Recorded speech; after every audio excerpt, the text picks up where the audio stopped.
Sports Nights with Jorge.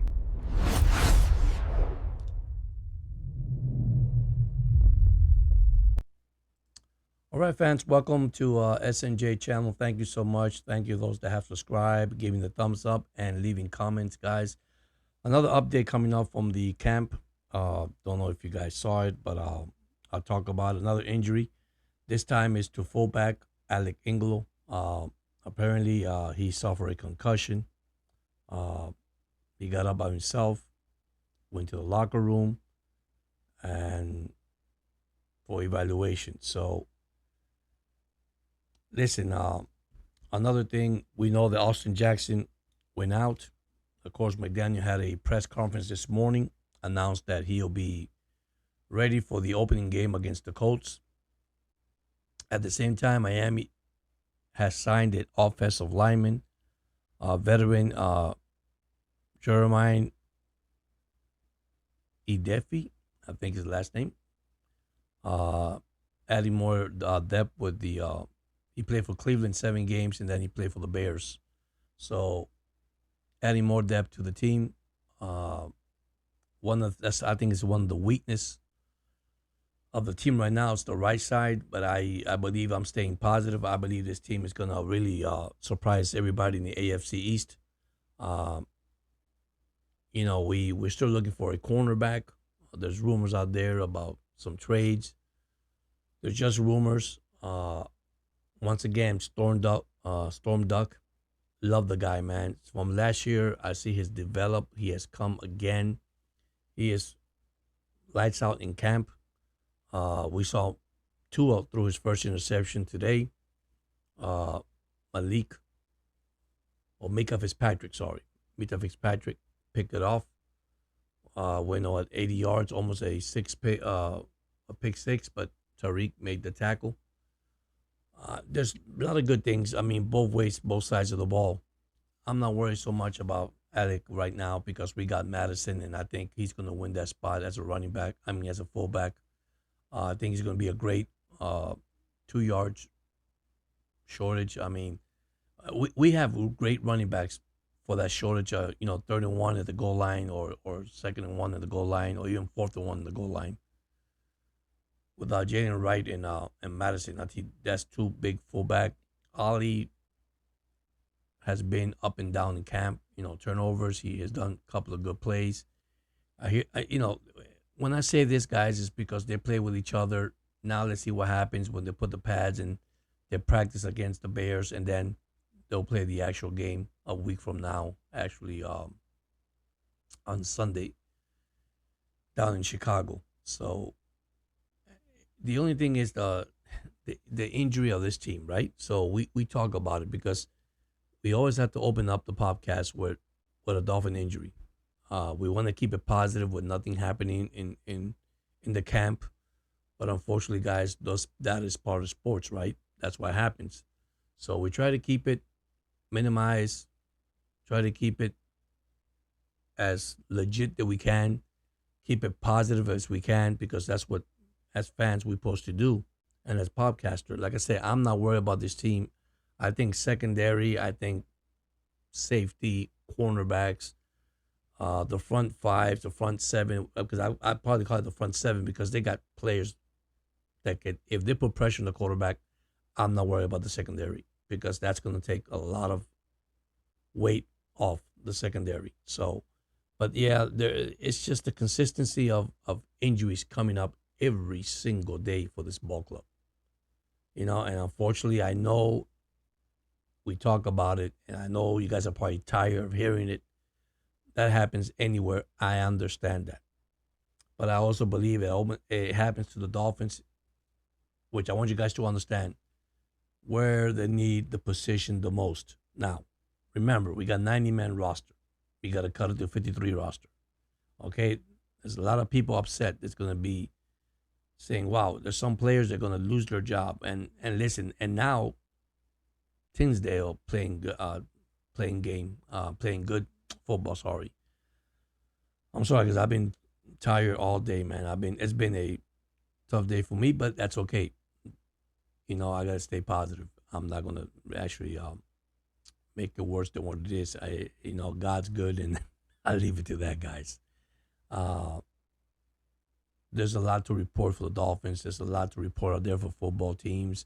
I know I talk about the Miami Dolphins. That is my Miami Dolphins. Now we have Dallas Cowboys upset because Jerry Jones comment on Parson.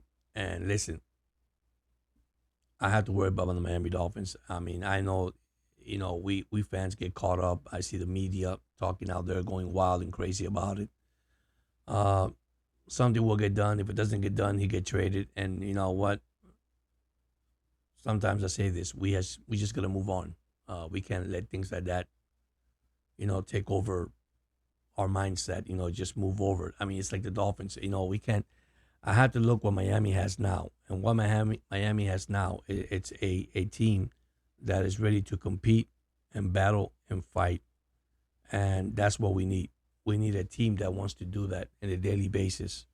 And listen, one topic I didn't talk about, Tyreek Hill saying that after 2-3 years he's been here, he didn't know the offense so well, and now he understands the offense.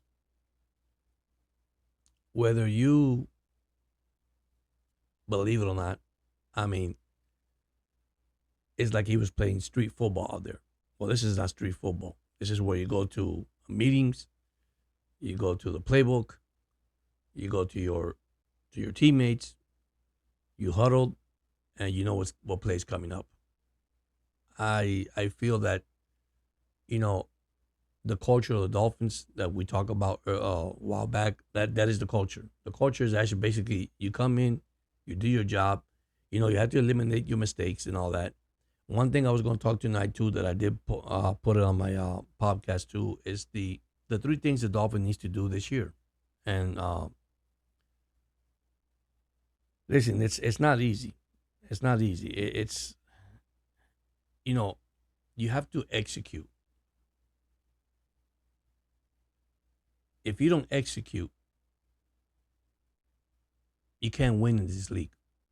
Okay? Now, I know I added protection, executing, and winning. That's one of my 3 subjects that I talk about. And I was not going to talk about it tonight, but I am now because I got to bring it up. When you protect, and that is protecting Tua Tagovailoa, of course, your quarterback, your offensive line, who protects even the running backs, open holes for them so they could run, great routes to your left, to your right, great up the middle runs, and then your receiver routes. Sorry about that. But if you don't execute it, you can't win it. You can't win. You execute the game plan, you're going to win. And that's one thing Miami was lack last year.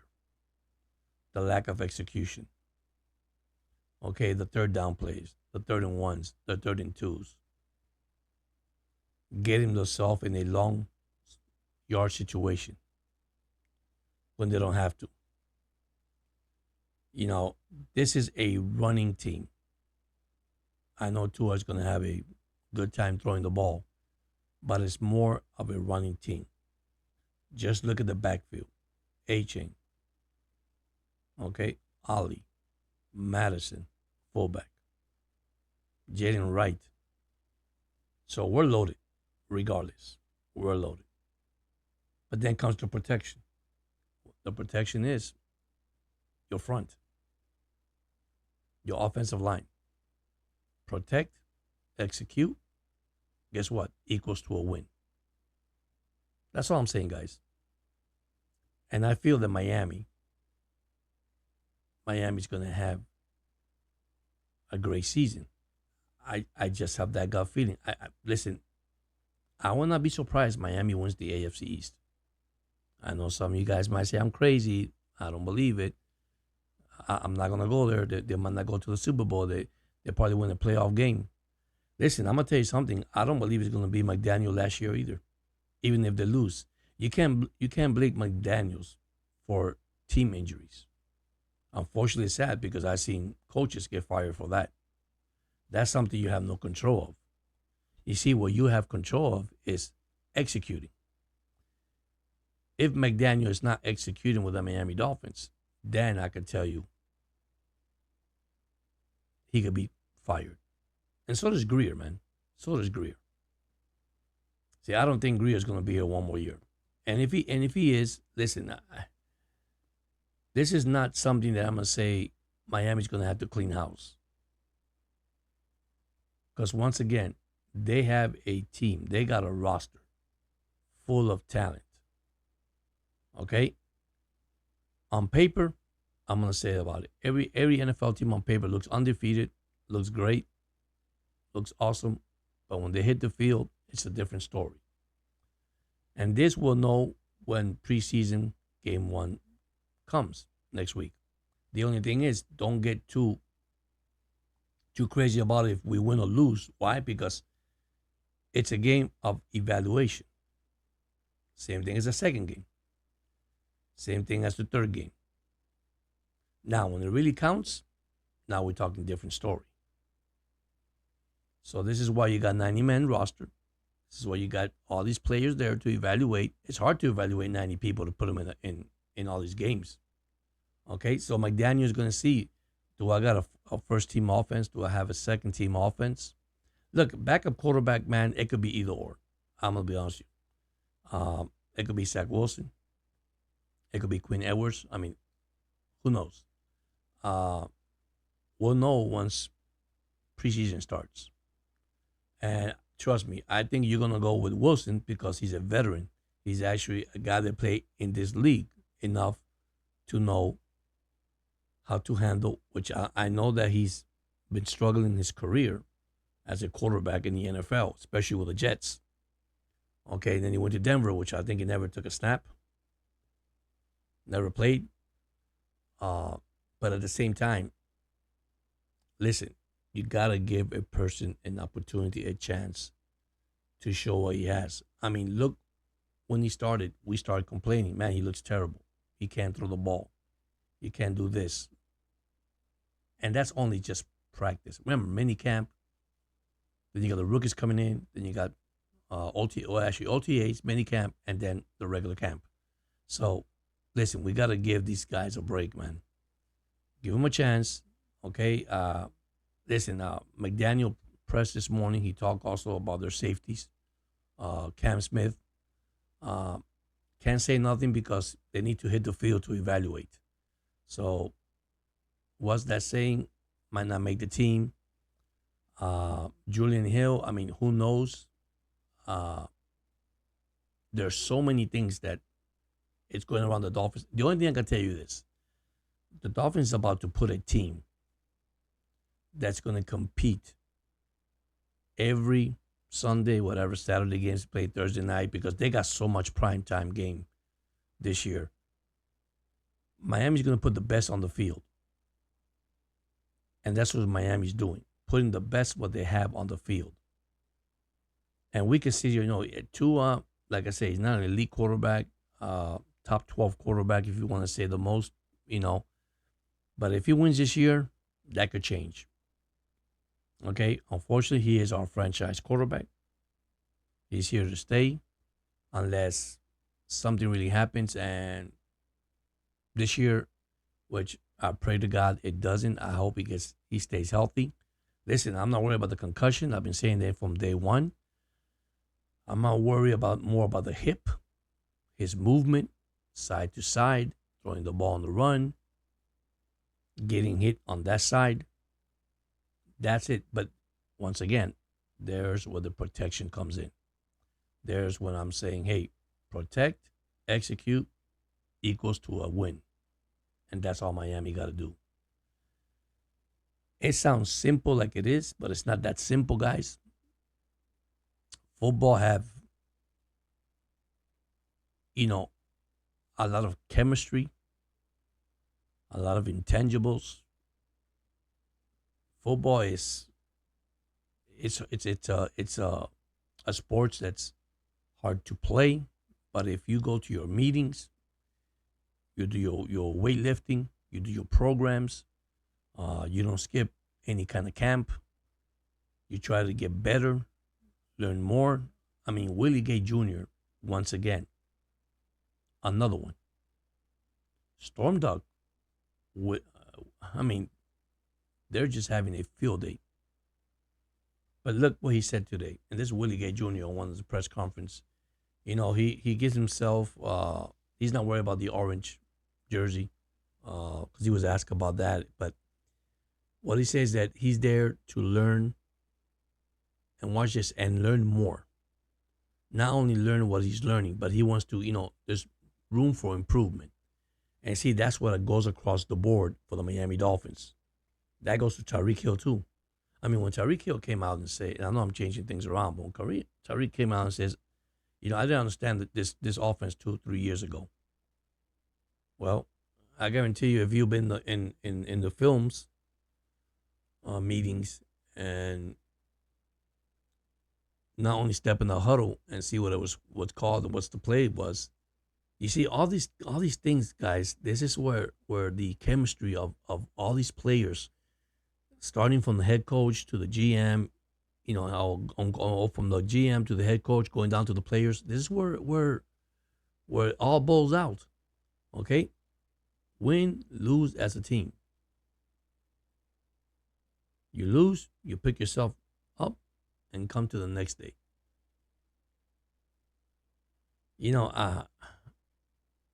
Miami has a lot of potential, guys, for 2025.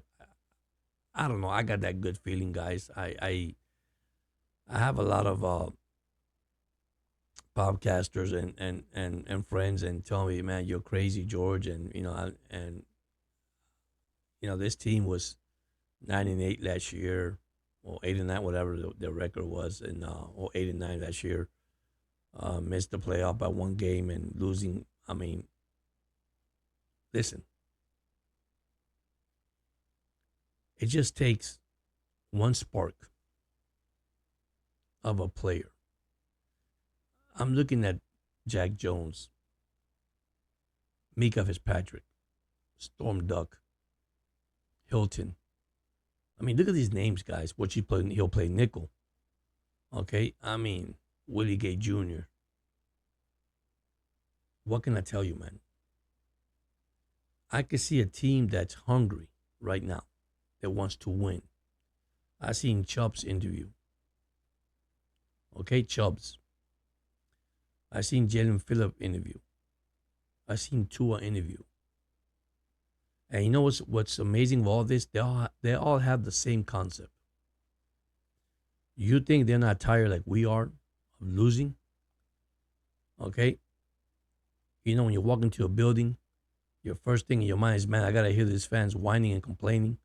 I got to hear the coach whining and complaining because we can't win a playoff game. And we get so close every year. We get to a hot streak. We go 7-2.